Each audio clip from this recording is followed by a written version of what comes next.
दर्शकवृन्द नमस्कार। केन्द्रबिन्दु अनलाइन टिभीबाट हरेक दिन बेलुका प्रसारण हुने केन्द्रबिन्दु न्यूजमा तपाईँ सम्पूर्णलाई स्वागत गर्न चाहन्छु। म छु सिमरन स्याङ्बो तामाङ। केन्द्रबिन्दु न्यूजमा हामी दिनभरिका टप 5 खोजमूलक तथा महत्त्वपूर्ण समाचारहरू सम्प्रेषण गर्ने गर्छौं। सुरु गरौं आजका समाचारहरूका प्रमुख शीर्षकहरूबाट। लकडाउनमा पनि धरहरा निर्माणको काम धमाधम सञ्चालन, 10 तल्लाको ढलान सम्पन्न। खान नपाएर मर्न थाले काठमाडौँका पशु चौपाया, सरकारले बेवास्ता गरेको पशु अधिकार कर्मीहरूको आरोप। वैदेशिक रोजगारीमा रहेका कामदारहरू जोखिममा, रेमिट्यान्स झण्डै 1 खर्ब घट्ने। अमेरिकामा हात हतियार सहित भएको प्रदर्शनमा राष्ट्रपति ट्रम्पको समर्थन र ग्रहीका 52,768 आगामी अप्रिल 29 मा पृथ्वीतर्फ आउने तर पृथ्वीमा नखस्ने। दर्शकवृन्द, शुक्रराज ट्रपिकल तथा सरुवा रोग अस्पतालमा 27 दिनसम्म उपचार गरी पूर्ण रूपमा स्वस्थ भएर प्रसिद्धि श्रेष्ठ शनिबार घर फर्किएकी छिन्। फ्रान्सबाट आएकी श्रेष्ठ शनिबार डिस्चार्ज भएकी हुन्। अब आजको बुलेटिन सुरु गरौं एउटा अन्तरिक्ष सम्बन्धी प्रसंगबाट।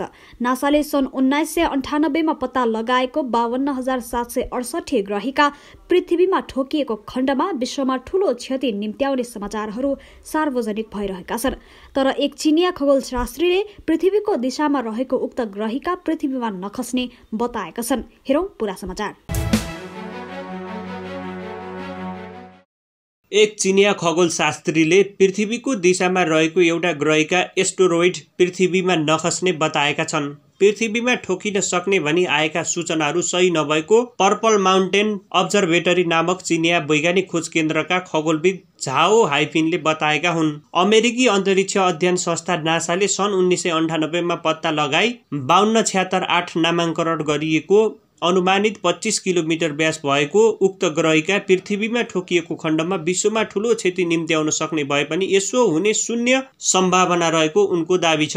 यो ग्रहका आगामी अप्रिल 29 मा प्रति सेकेन्ड 8.69 किलोमिटरको गतिमा पृथ्वीतर्फ आउनेछ, तर यो पृथ्वीको सतहबाट करिब 62,80,000 किलोमिटर टाढासम्म मात्र आइपुग्नेछ। त्यसैले ग्राहिकाले पृथ्वीलाई ठक्कर दिने वा पृथ्वीमा खस्ने आधार शून्य रहेको देखिन्छ, उनले भनेका छन्। ग्रहिका पृथ्वीको नजिकतर्फ आउन थालेपछि यही अप्रिल 4 तारिकदेखि यसका गतिविधिलाई टेलिस्कोपको माध्यमबाट उनीहरूले हेरिरहेका छन् र यसबारे तथ्याङ्क सङ्कलन गरी खगोलशास्त्रीहरूको अन्तर्राष्ट्रिय अध्ययन केन्द्र माइनर प्लानेट सेन्टरमा थप अध्ययनका लागि पठाइरहेका छन्। विश्वका कतिपय अनलाइन सञ्चार माध्यमहरूले 52,668 नामक यस ग्रहिकाले पृथ्वीमा ठक्कर दिने समाचारहरू सार्वजनिक गरिरहेका छन्। तर उनले सञ्चारकर्मीसँग भनेका छन्, हामी साना पिण्डहरूको गतिविधिबारे बेखबर छैनौं, चिन्ता लिनु पर्दैन। खगोलशास्त्र र यसको अध्ययनबारे चासो देखाइदिनु भएकोमा धन्यवाद। अन्तरिक्षको प्रसङ्गपछि अब अन्तर्राष्ट्रिय प्रसङ्ग। कोरोना भाइरसले सबैभन्दा बढी आक्रान्त अमेरिकामा प्रतिबन्ध हटाउन हात हतियार सहित प्रदर्शन भएका छन्। अमेरिकी राष्ट्रपति ट्रम्पले समेत प्रदर्शनको समर्थन गरेका छन्। उता विश्व स्वास्थ्य संगठन WHO ले वन्यजन्तुको मासुमा प्रतिबन्ध लगाउनु पर्ने बताएको छ। हेरौं यसै विषयमा तयार पारिएको यो रिपोर्ट। कोरोना भाइरसले सबैभन्दा पीडित अमेरिकामा प्रतिबन्ध खुकुलो पार्नुपर्ने माग सहित प्रदर्शन भएका छन्। भर्जिनिया सहित ओहायो, नर्थ क्यारोलाइना, क्यान्टकी, युट राज्यहरूमा हतियार सहित स्थानीयले प्रदर्शन गरेका हुन्। त्यसैगरी विस्कन्सिन, ओरेगन, मेरील्यान्ड, टेक्सास, आइडहो लगायतका राज्यहरूमा थप प्रदर्शनका योजना बनिरहेका छन्। प्रदर्शनकारीहरूले मानिसको आउजाउ बिना कारण रोक्दै आर्थिक गतिविधिहरू समेत ठप्प पारेर नागरिकहरूलाई आहत पारिरहेको आरोप लगाएका छन्। अमेरिकी राष्ट्रपति डोनाल्ड ट्रम्पले भने मिनिसोटा, मिशिगन र भर्जिनिया राज्यले निकै कडा प्रतिबन्धका उपायहरू अपनाएको बताउँदै प्रदर्शनको घुमौरो शैलीमा समर्थन गरेका छन्। प्रदर्शनकारीहरूको समर्थन गर्दै ट्रम्पले ट्विटमा लकडाउन खुकुलो पार्न माग गरेका छन्। उनले मिनिसोटा, मिशिगन तथा भर्जिनियामा लकडाउन खुकुलो पार्न भनेका छन्। ट्रम्पले कतिपय राज्यहरूमा लगाएको प्रतिबन्धहरू आउँदा महिनाहरूमा चरणबद्ध रूपमा हटाउने बताउँदै आएका छन्। उनले प्रतिबन्ध लगाउने प्रक्रिया 3 चरणमा हुने र केही राज्यहरूमा यो प्रक्रिया छिट्टै सुरु हुने समेत बताएका छन्। उनको यस्तो अभिव्यक्ति लगत्तै कतिपय राज्यहरूमा प्रदर्शन सुरु भएको हो। ट्रम्पले आफ्नो ट्विटमा डेमोक्रेट राज्यको मात्र उल्लेख गरेको र प्रदर्शन नै भएको ओहायो र ओटालाई भने उल्लेख नगर्नुले पनि यसलाई राजनीतिक रङ दिन खोजिएको आशंका भइरहेको छ। स्वास्थ्य अधिकारीहरूले भने घरभित्रै बस्नुपर्ने जस्ता उपायहरू कोरोना भाइरस संक्रमण फैलिन नदिनका लागि चालिएको कदम भएको बताएका छन्। विश्व स्वास्थ्य संगठनले भने सबै एकजुट भएर कोरोना विरुद्ध लड्नुपर्ने बेला राजनीतिक नगर्न आग्रह गर्दै आएको छ। त्यसो त WHO चीनको पक्षमा काम गर्दै आएको आरोप लगाउँदै ट्रम्पले सहयोग रकम कटौती गर्न निर्देशन दिइसकेका छन्। यो समाचार तयार पार्दासम्म अमेरिकामा कोरोना भाइरसको संक्रमणबाट 37,100 भन्दा बढीले ज्यान गुमाइसकेका छन् भने 7,10,000 भन्दा बढी संक्रमित भएका छन्। यसैबीच विश्व स्वास्थ्य संगठन WHO का प्रमुख डाक्टर टेड्रोस एडहनामले वन्यजन्तुको मासुको व्यापारमा कडा प्रतिबन्ध लगाउनु पर्ने बताएका छन्। WHO को अफ्रिकाका इमर्जेन्सी अपरेसन प्रमुख मिचेल याहोले अफ्रिकामा अबको 6 महिनामा कोरोना भाइरसबाट संक्रमित हुनेहरूको संख्या 1 करोड पुग्न सक्ने चेतावनी दिएका छन्। कोरोना भाइरसको आक्रमणबाट अहिलेसम्म विश्वभर 1,54,000 भन्दा बढीले ज्यान गुमाइसकेका छन् भने 22,50,000 भन्दा बढी संक्रमित भएका छन्। 5,71,000 जना भन्दा बढी भने भाइरसको संक्रमणबाट जोगिन सफल भएका छन्। अब कोरोना भाइरसका कारण प्रवासी नेपालीहरूको स्वास्थ्य र रेमिट्यान्समा पर्ने प्रभावको प्रसंग। कोरोना भाइरसको रोकथामका लागि विभिन्न देशहरूले लकडाउन घोषणा गरेपछि त्यसको प्रभाव नेपाली कामदारहरूमा पर्ने भएको छ। हेरौं पूरा समाचार। विश्वव्यापी कोरोना भाइरस महामारीका कारण चालू आर्थिक वर्षमा नेपालको रेमिटान्स आय करिब 10%ले घट्ने देखिएको छ। नेपाली श्रमिकको रोजगार गन्तव्य मुलुकमा गरिएको लकडाउनको प्रत्यक्ष असर रेमिट्यान्समा पर्ने भएको हो। नेपाल आर्थिक पत्रकार समाज सेजनले शुक्रबार आयोजना गरेको भिडियो कन्फरेन्समा बोल्दै नेपाल राष्ट्र बैंकका कार्यकारी निर्देशक तथा प्रवक्ता गुणाकर भट्टले यो वर्ष नेपालभित्र नै रेमिट्यान्स 10% घट्न सक्ने अनुमान गरिएको बताए। गत आर्थिक वर्षमा नेपालमा 8 खर्ब 79 अर्ब रुपैयाँ रेमिट्यान्स भित्रिएको थियो। केन्द्रीय बैंकले चालू आर्थिक वर्षमा 5%ले रेमिट्यान्स बढ्ने अनुमान गरेको थियो। भिडियो कन्फरेन्समा बोल्दै केन्द्रीय बैंकका प्रवक्ता भट्टले बहुपक्षीय साझेदारीसँग ऋण सहयोग भरपूर प्रयोग गर्नुपर्ने बताए।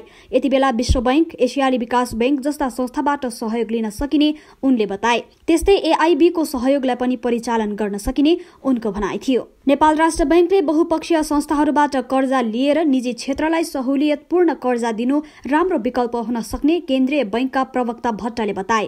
प्रवक्ता भट्टले पछिल्लो समयमा बैंकिङ क्षेत्रको ब्याजदर स्थायित्व रहेको बताए। उनका अनुसार संक्रमणले सबैभन्दा बढी रेमिट्यान्स पर्यटन, वैदेशिक लगानी, वैदेशिक सञ्चितबाट प्राप्त हुने आमदानी प्रभावित हुन्छ। अहिले वैदेशिक रोजगारी अप्ठ्यारो अवस्थामा रहेको भए पनि आगामी दिनमा विश्वका विभिन्न मुलुकमा नेपाली कामदारको थप माग हुन सक्ने समेत उनले बताए। कोरोना संक्रमणका कारण विभिन्न मुलुकमा नेपाली कामदार बिचल्लीमा परेको श्रम आप्रवास विज्ञ एवं इक्विडेम रिसर्च सेन्टरका दक्षिण एसिया निर्देशक रामेश्वर नेपालले बताए। श्रम सम्झौता भएका मुलुकहरूले समेत आप्रवासी कामदार र स्वदेशी कामदारमा विभेद गरेको उनको भनाइ थियो। धेरै कामदार एउटै क्याम्पमा बस्नुपर्ने तथा रोजगारदाताले सुरक्षाका लागि अपनाउनु पर्ने उपकरण प्रदान नगरेको कारण कामदारमा स्वास्थ्य जोखिम बढेको छ। इक्विडेम रिसर्च सेन्टरले खाडीका 6 वटा मुलुकमा गरेको अध्ययनले कतिपय नेपाली कामदार बेतलबी विदामा रहन रोजगारदाताले दबाव दिएका छन्। केन्द्रबिन्दुका लागि कमला अर्यालको रिपोर्ट। अब देशभित्रको प्रसंग। लकडाउन लम्बिएसँगै सर्वसाधारणको जनजीवन प्रभावित भएको छ। लकडाउनको प्रभाव पशु चौपायालाई पनि परेको छ। पसल र आवागमन ठप्प हुँदा सड़कमा रहेका पशु चौपायाहरू भोक मेट्न बहुतारी रहेका छन्। हेरौं यसै विषयमा तयार पारिएको यो रिपोर्ट। कोरोना भाइरसको रोकथाम तथा नियन्त्रणका लागि सरकारले घोषणा गरेको लकडाउन लम्बिएसँगै काठमाडौँको सडकमा रहेका पशु चौपाया भोक भोकै मर्न थालेका छन्। खाना नपाएर काठमाडौँको भ्रेकुटी मण्डपमा डुल्ने 5 कुकुर मरेको स्नेहाज केयरकी अध्यक्ष स्नेहा श्रेष्ठले बताइन्। अहिले सडक बजारमा पशु चौपायाहरू बाँदर, कुकुर, गाई बाछा यत्र तत्र छन्। सरकारी तवरबाट यस्ता पशु चौपायाको विषयमा कुनै पहल हुन सकेको छैन। तर निजी क्षेत्र र पशुको क्षेत्रमा काम गर्ने विभिन्न संस्थाबाट भने सडकमा रहेका पशुको भोक मेटाउने प्रयास जारी राखेका छन्। चौपायाको यस्तो बिजोग छ कि राज्यले कुनै दायित्व निर्वाह गर्न सकिरहेको छैन, श्रेष्ठले भनिन्। स्नेहाज केयरले दैनिक 1000 कुकुर र 1000 बाँदरलाई काठमाडौँ र ललितपुरमा खाना खुवाउँदै आएको छ। सडकका बेवारिसे मानवको उद्धार गर्ने मानव सेवा आश्रमले भोकाएका मानिसलाई भक्तपुरमा नियमित खाना खुवाउँदै आएको छ। खाना खुवाउने क्रममा भेटिएका सडकका कुकुर तथा बाछालाई समेत खानेकुरा दिने गरिएको आश्रमका अध्यक्ष रामजी अधिकारीले बताए। कतिपय स्थानीय तहले बेला बेलामा खाना खुवाएको देखिए पनि नियमित हुन सकेको छैन। काठमाडौँका उत्तमपुरा सैनीले सडकबाट गाई बाछा उठाएर संरक्षण दिन लागेका छन्। यस्तै SPCA Nepal, KAT Centre, Animal Nepal, Noah's Ark Nepal, पशु कल्याण सङ्घले समेत अभियान चलाइरहेका छन्। पशु भोको हुँदा झन आक्रामक हुने र नजिकका घर तथा बस्तीमा समेत प्रवेश गर्ने सम्भावना बढ्ने पशु अधिकार कर्मी बताउँछन्।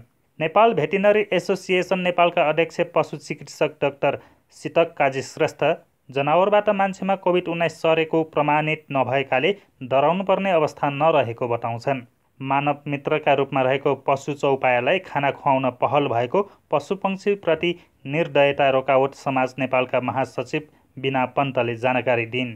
काठमाडौँ उपत्यका लगायत विशेष गरी सहरी क्षेत्रमा मासु पसल नजिक कुकुर रहन्थे भने तरकारी तथा फलफुल पसल अघिल्तिर गाईबस्तु तथा चौपाया बस्थे। तर अहिले लकडाउनपछि ती सबै पसल बन्द भएकाले ती जहाँ जहाँ मानिसको भिडभाड देखिन्छ उतै जम्मा हुन थालेका छन्। दर्शकबिन अब आजको टप 1 न्यूजतर्फ लागौ। लकडाउनले गर्दा धेरैजसो क्षेत्र ठप्प छ, तर केही विकास निर्माणका कामहरू भने निरन्तर रूपमा चलिरहेको छ। 2072 को विनाशकारी भूकम्पले भत्किएको धरोहर पुनर्निर्माणको कामले पनि निरन्तरता पाएको छ।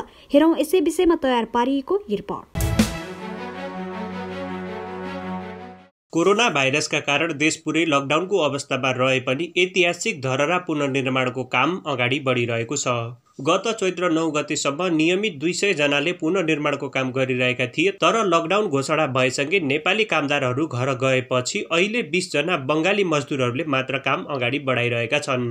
ती कामदारले अहिले जमिन मुनि पिल्लर राख्ने काम गरिरहेका छन्। उनीहरूका लागि खाने र बस्ने व्यवस्था निर्माण व्यवसायले गरेको राष्ट्रिय पुनर्निर्माण प्राधिकरणका सार्वजनिक भवन तथा पूर्वाधार महाशाखाका प्रमुख राजुमान मानन्दरले जानकारी दिए। प्रमुख मानन्दरका अनुसार 10 तलाको ढलान भएसँगै हाल धरहराको 37% काम सम्पन्न भइसकेको छ।